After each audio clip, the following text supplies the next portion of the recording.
Selamat pagi anak-anak. Kembali lagi ketemu dengan pembelajaran daring untuk mapel prakarya. Hari ini Ibu akan menjelaskan tentang perhitungan titik impas. Kalian yang sudah pinjam buku seperti ini di perpustakaan, kalian bisa buka halaman 50. Di halaman 50 ini ada perhitungan titik impas atau yang sering disebut dengan break-even point. Yang pertama ada pengertian dan manfaat titik impas. Kita lihat break-even point atau titik impas adalah suatu keadaan di mana perusahaan dalam operasinya tidak memperoleh laba juga tidak menderita kerugian. Sehingga dapat kita simpulkan bahwa break-even point atau titik impas ini adalah titik di mana kita hanya memperoleh balik modal. Ketika kita menjalankan sebuah usaha, misalkan usaha yang kita buat itu dengan modal 15 juta. Ternyata dari hasil penjualan produk yang kita buat itu memperoleh 15 juta. Hal itu yang dikatakan dengan titik impas. Kita hanya memperoleh balik modal. Kita dikatakan untung, kita tidak memperoleh untung, tapi kita dikatakan rugi, kita juga tidak mengalami kerugian. Jadi itu yang disebut dengan titik impas atau nama kerennya break even point. Oke, kita lanjutkan untuk komponen perhitungan titik impas. Komponen perhitungan titik impas itu ternyata ada 3 komponen. Yang pertama ada fixed cost, yang kedua ada variable cost, dan yang ketiga ada selling price. Oke, untuk komponen biaya perhitungan untuk titik impas itu ada fixed cost. Fixed cost ini dikatakan sebagai biaya tetap atau biaya yang konstan. Biaya ini maksudnya seperti ini. Biaya ini walaupun produksinya sedikit ataupun banyak, yang namanya fixed cost atau yang sering disebut dengan FC atau yang sering disebut dengan biaya tetap, ini tidak dipengaruhi oleh banyak sedikitnya kapasitas produksi. Ketika produksinya sedikit ataupun produksinya banyak, maka biaya ini akan tetap. Di sini ada contohnya biaya tenaga kerja. Ini biaya tenaga kerja. Kenapa biaya tenaga kerja ini dikatakan biaya tetap? Nah, seperti ini. Misalkan sebuah perusahaan kerajinan memiliki 10 orang karyawan. Ketika produksinya itu banyak ataupun sedikit, ketika perusahaan tersebut mempekerjakan 10 karyawan, maka perusahaan tersebut harus mengeluarkan biaya untuk menggaji 10 karyawan. Sama halnya seperti biaya penyusutan mesin. Biaya penyusutan mesin ini kita buat kita estimasikan seperti misalkan biaya tak terduga itu ada biaya penyusutan mesin misalkan 1 juta setiap produksi. Jadi terpakai atau tidak terpakai, biaya itu tetap dikeluarkan seperti itu. Itu contohnya biaya tetap. Yang kedua ada variable cost. Variable cost ini merupakan biaya berubah atau sering disingkat dengan istilah FC. Jadi bukan FC tapi VC. Variable cost atau singkatannya adalah VC.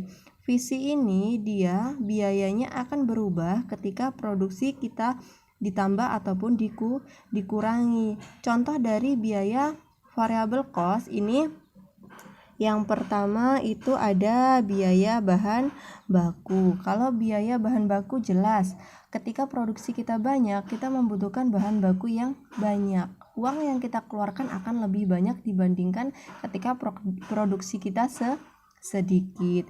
Yang kedua ada biaya listrik. Misalkan dalam memproduksi kerajinan kita menggunakan alat modern, menggunakan mesin.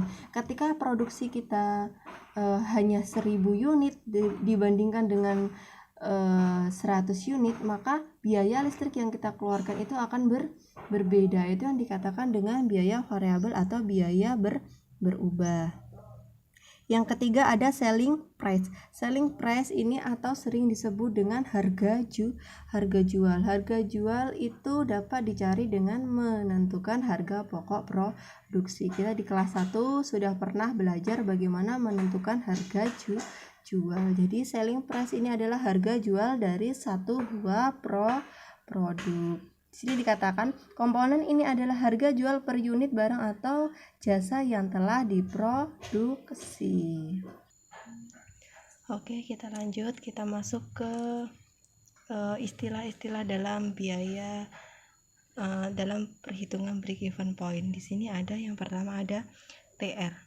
TR ini atau disebut dengan total review. Total review atau total penerimaan. Total penerimaan ini kalau saya sering menyebutnya dengan total penjualan atau sering saya singkat dengan istilah TP.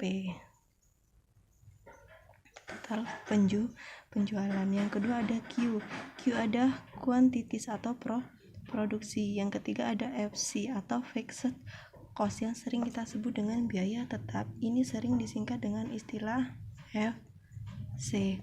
Kemudian yang ketiga ada variable cost. Variable cost sering disingkat dengan istilah VC atau biaya variabel atau sering disebut dengan biaya berubah.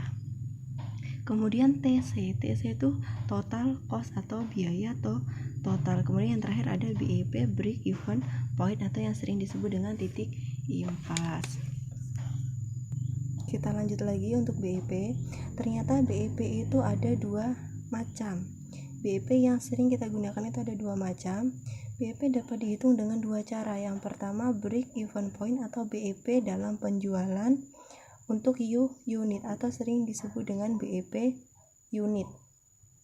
BEP unit ini digunakan untuk mengetahui berapakah batas minimal penjualan kita agar kita dapat memperoleh titik impas, agar usaha yang kita buat itu tidak mengalami kerugian. Jadi kita dapat mengetahui batas minimal yang harus terjual itu berapa biar usaha kita tidak rugi. Kalau ternyata yang kita jual itu di atas dari BEP unit, berarti kita akan mengalami keuntungan. Tapi ketika penjualan kita di bawah BEP unit, maka kita akan mengalami kerugian. Rumusnya seperti ini. Untuk BEP unit rumusnya ada FC ini FC-nya itu sebenarnya FC total per price dikurang VC. VC-nya ini VC unit. Oke, saya akan tuliskan lebih detailnya untuk rumus BEP unit. Oke, untuk rumus BEP unit untuk lebih jelasnya seperti ini. BEP unit sama dengan FC total. FC kalian ingat tadi fixed cost atau biaya tetap per PP ini adalah price atau harga jual dikurang VC. VC-nya ini bukan VC total tetapi VC unit. Ketika di dalam soal itu diketahui VC total, berarti langkah pertama yang harus kalian lakukan mengubah VC total menjadi VC unit. Oke. Mengubah VC total menjadi VC unit itu seperti ini rumusnya. Nah, seperti ini cara untuk mengubah VC total menjadi VC unit. Ketika di dalam soal yang diketahui VC total, maka langkah pertama adalah mengubah VC total menjadi VC unit. Rumusnya VC unit sama dengan VC total dibagi dengan kapasitas produksi. Kapasitas produksi ini itu banyaknya produksi, banyaknya barang yang bisa diproduksi dalam satu kali produksi yang dapat dihasilkan dalam satu kali produksi. Misal seperti ini, di dalam soal diketahui bahwa VC totalnya itu ada 20 juta. Misal kapasitas produksinya itu 1000 unit. Berarti secara langsung 20.000 VC totalnya ini langsung kita bagi dengan 1000 unit. Kita coret saja nolnya, berarti ada 20.000. 20.000 ini adalah biaya total untuk VC unit. Jadi satu unit itu VC unitnya atau biaya variabel untuk setiap satu unit barang itu adalah 20.000, baru bisa dimasukkan ke dalam rumus seperti itu. Oke, yang kedua kita masuk ke BEP rupiah. BEP rupiah itu untuk menggambarkan total penerimaan produk agar kita tidak mengalami kerugian atau minus. Jadi ketika kita kita modalnya, misalkan modalnya kita punya 500.000. Bagaimana caranya? Nah, kita akan mengetahui kita untung atau rugi kita menggunakan BIP rupiah. Berapa banyak BIP rupiah ini seperti ini. Berapa banyak rupiah yang harus kita hasilkan agar kita tidak mengalami kerugian dalam produksi. Rumusnya ada FC per 1 dikurang VC per TR. Oke, lebih jelasnya saya bikinkan rumus seperti ini, lebih mudahnya. Oke, ini rumus versi buku dan ini rumus versi saya. Sebenarnya sama saja. Di sini ditulis TR. TR itu total revenue, total penerimaan. Sedangkan saya di sini bikinkan total penerimaan dengan bahasa Indonesia. Biasanya kalau kalian akan lebih paham ketika menggunakan bahasa Indonesia. Jadi saya bikin TP. Sebenarnya rumusnya ini sama. FC yang kita gunakan untuk BIP rupiah adalah FC total. Jadi biaya tetap total di per 1 ini sudah ketentuan dari rumus, dikurang VC atau variable cost atau biaya berubah total dibagi dengan total penjualan. Ketika misalkan di dalam soal biaya tetap diketahui, biaya variabel diketahui, tetapi total penjualan tidak diketahui, kita bisa cari total penjualan. Seperti ini caranya. Misalkan di dalam soal sudah diketahui semua, tetapi total penjualannya tidak ada. Oke, total penjualan atau total review ini bisa kita cari. Total penjualan atau total penerimaan ini bisa kita cari dengan cara harga jual untuk setiap satu produk kita kalikan dengan kapasitas produksi. Misalkan di dalam soal itu ada misalkan harga jual itu 15.000 per unit, kemudian kapasitas produksinya itu diketahui 1000 unit dalam satu kali produksi. Berarti langsung saja kita kalikan harga jual, kita kalikan dengan kapasitas produksi. Harga jualnya ada 15.000, kita kalikan dengan kapasitas produksi 1000 unit, ketemulah untuk total penjualan sebesar 15 juta. Setelah kita ketemu total penjualan, baru kita masukkan ke dalam rumus. Oke, untuk lebih jelasnya nanti kita akan coba dengan menggunakan soal. Oke, misalkan ada soal seperti ini. Pak Dadang membuka sebuah usaha kerajinan keset dari limbah tekstil. Dalam satu kali produksi, usaha tersebut dapat menghasilkan 500 buah. Dalam usahanya, Pak Dadang dibantu oleh karyawan sebanyak 10 orang. Untuk membayar upah karyawan, Pak Dadang mengeluarkan uang sebesar 15 juta. Usaha Pak Dadang sudah tergolong modern karena pengerjaannya menggunakan mesin, dan untuk membayar biaya listrik menghabiskan biaya sebesar 7.500.000. Kemudian harga kesetnya itu dijual 25.000 per buah. Oke, dari situ kita akan cari BEP rupiah dan BEP unit. Dari soal tersebut kita bisa simpulkan. Diketahui kapasitas produksi berarti banyaknya produksi. Banyaknya produksi tadi berapa? 500 buah. Oke, yang kedua, untuk bayar karyawan, ini ada 10 orang karyawan. Pak Dadang menghabiskan uang sebesar 15 juta. Membayar karyawan, perlu kita ingat, ini banyak atau sedikitnya produksi, kita tetap membayar sebanyak 10 orang. Jadi ini masuk ke dalam biaya tetap. Kemudian untuk membayar listrik ini masuknya ke biaya berubah, karena kalau produksinya sedikit maka biaya listrik yang dikeluarkan juga sedikit. Biaya listrik kita masuk ke dalam VC atau biaya berubah, jumlahnya 7.500.000. Kemudian price atau harga produk atau harga jual ini dihargai 25.000 per satu buah keset. Nah, di sini ditanyakan BEP unit dan BEP rupiah. Oke, kita buka satu Pertama, kita akan mencari yang namanya BEP unit. Saya singkat BEPU. BEPU atau BEP unit tadi rumusnya adalah FC atau biaya tetap total dibagi dengan price atau harga jual dikurang dengan VCU unit.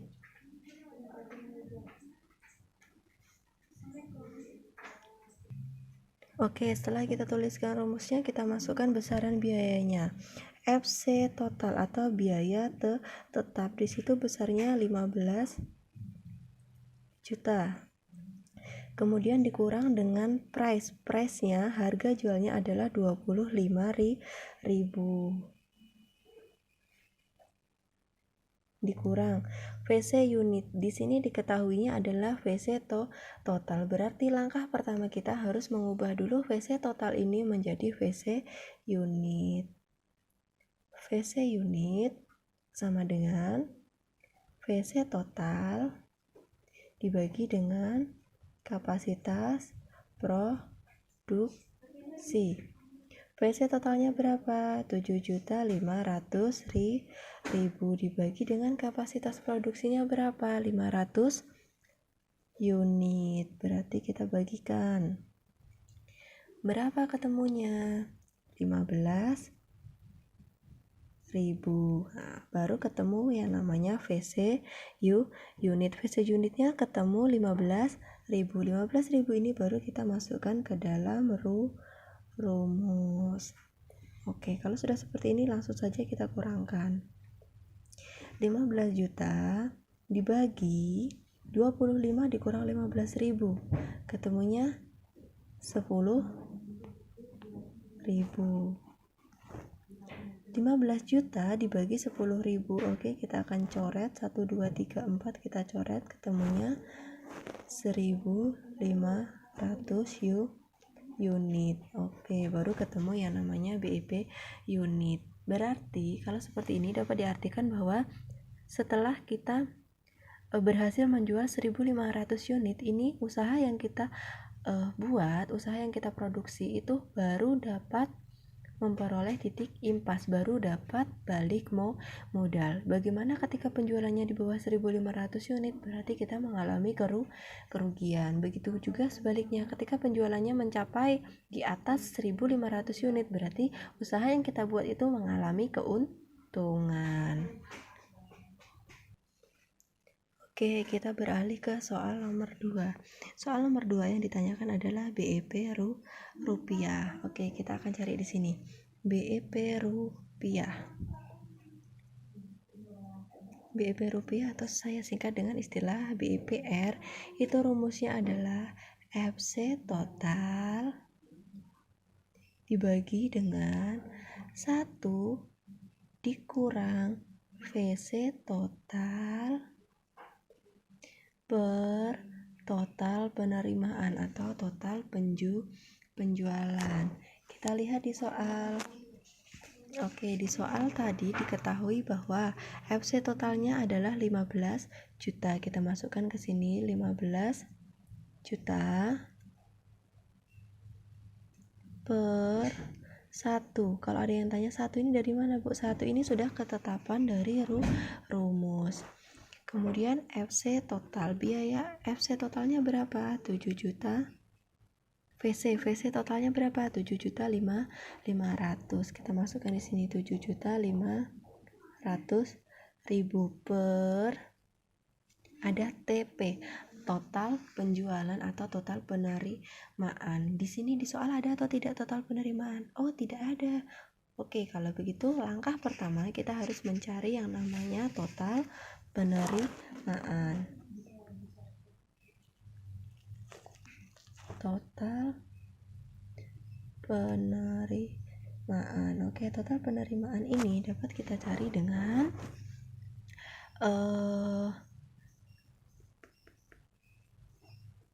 harga jual kita kalikan dengan kapasitas produksi. Oke. Oke, kita ketahui di sini harga jualnya berapa. Harga jualnya dari soal itu adalah 25.000 per buah, 25.000 per buah. Kita kalikan dengan kapasitas produksi. Kapasitas produksinya di sini ada 500 buah, berarti 25.000 kita kalikan dengan 500. Berapa ketemunya? 12.500.000. 12.500.000 ini adalah total penerimaan. Total penjualan. Baru 12.500.000 ini kita masukkan ke dalam rumus di TP. 12.500.000. Oke, 15 jutanya tetap. Kita tulis dulu. Oke, satunya tetap. Yang pertama adalah kita bagikan dulu 7.500.000 dengan 12.500.000. 7.500.000 dibagi dengan 12.500 hasilnya 0,6. Lanjut. 15 juta per 1 dikurang 0,6 hasilnya 0,4. Baru terakhir 15 juta dibagi 0,4. Berapa hasilnya? 37.500.000. Ini baru ketemu BEP rupiah. Jadi kita harus menghasilkan uang dari penjualan itu sebanyak 37.500.000 baru kita dikatakan balik modal. Oke, sampai di sini ada yang mau ditanyakan? Kalau ada yang mau ditanyakan atau tidak paham, silahkan kalian tanyakan langsung ke forum diskusi di Classroom. Untuk hari ini cukup. Saya akhiri, selamat siang.